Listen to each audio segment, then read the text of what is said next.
मानव समाचार, मानवता के हक में। आज पूरी दुनिया की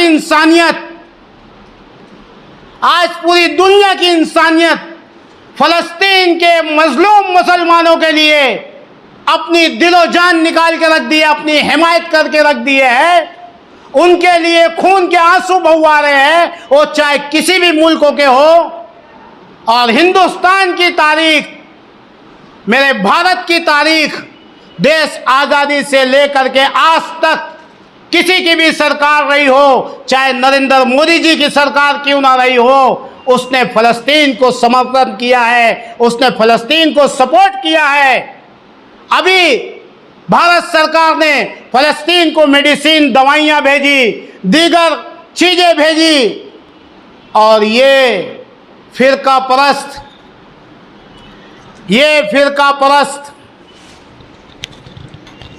खासदार, ये फिरका परस्त खासदार ईद की नमाज के दिन एक नौजवान ने अपने दिल की भड़ास निकालनी चाहिए।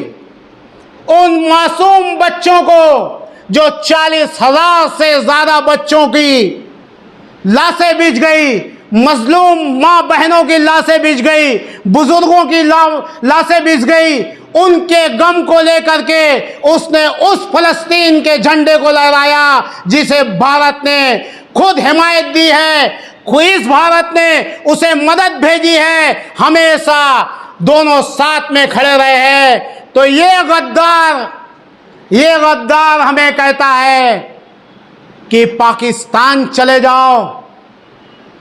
मिस्टर भामरे, आज रिजवान बैटरी वाला फलस्तीन का झंडा लहरा रहा है।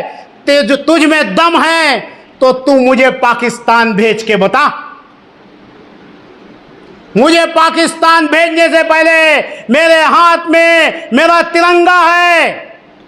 इस मुल्क ने, जिसने उन्हें दवाइयाँ भेजी है, मेडिसिन भेजी है, उन्हें मदद भेजी है, हमेशा फलस्तीन के साथ खड़ा रहा है। ऐ गद्दार खासदार, तू पहले इन्हें पाकिस्तान भेज। पाकिस्तान का नाम लेके मुसलमानों को नहीं बदनाम करना भाई, लेके खड़े रहो। मुसलमानों की तारीख तुम्हें याद नहीं है तो मैं 1 मिनट में भी याद दिला दूं। 1965 का युद्ध याद कर लीजिए, जब पाकिस्तान और भारत की जंग हुई थी और भारत हारने के मोड़ पे खड़ा था। उस वक्त इस धरती से पैदा हुआ मुसलमान वीर शहीद अब्दुल हमीद वही मुसलमान था जो पाकिस्तानियों के टैंक को उड़ा करके और भारत की लाज रखी थी, अपने आप को शहीद कर दिया था। हम इस मिट्टी से पैदा हुए हैं और इस मिट्टी में दफन होंगे।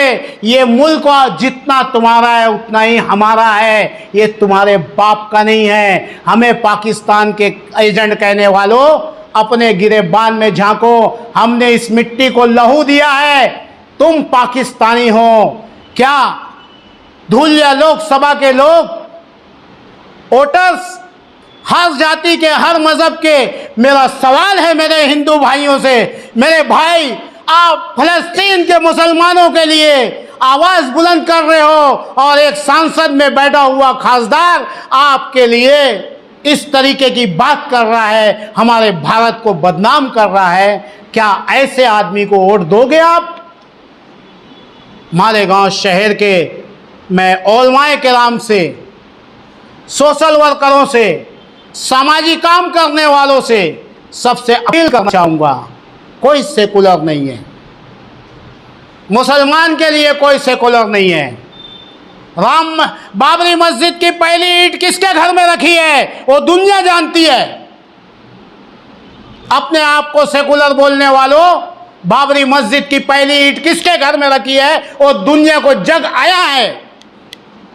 आप अपनी वोट का सही इस्तेमाल कीजिए, इनसे रिटर्न में लीजिए कि आप चुन के आओ या मत आओ। मालेगांव शहर की आवाम का क्या, जिन्होंने लाखों की तादाद में वोट डाला है और वोट डालना चाहिए, हर इलेक्शन में डालना चाहिए, चाहे वो ग्राम पंचायत का हो, महानगर पालिका का हो, असम्बली का हो, लोकसभा का हो, आपका अधिकार है, वोट दीजिए।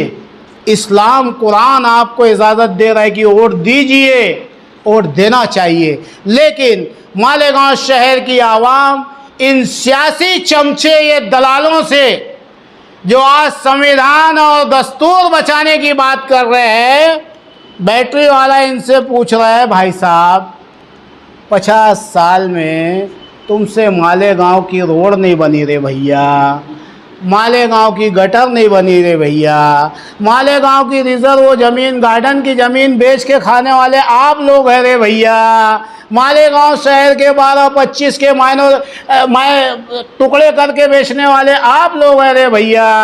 गार्डन की ज़मीन, स्कूल की ज़मीन, कब्रस्तान की ज़मीन, हाँ, खेल कूद की ज़मीन, मार्केट की ज़मीन, तुम्हारे को बताऊं 11,000 कॉलोनी की तकरीबन 36 एकड़ ज़मीन, ये सब तुम लोगों ने बेच के खाया रे चोरों। इनके बोलने पे आप वोट मत दीजिए, इनसे सवाल कीजिए कि किसने बिस्सी बिस्सी कहने वालों, किसने कित्ते की बिस्सी उठाया।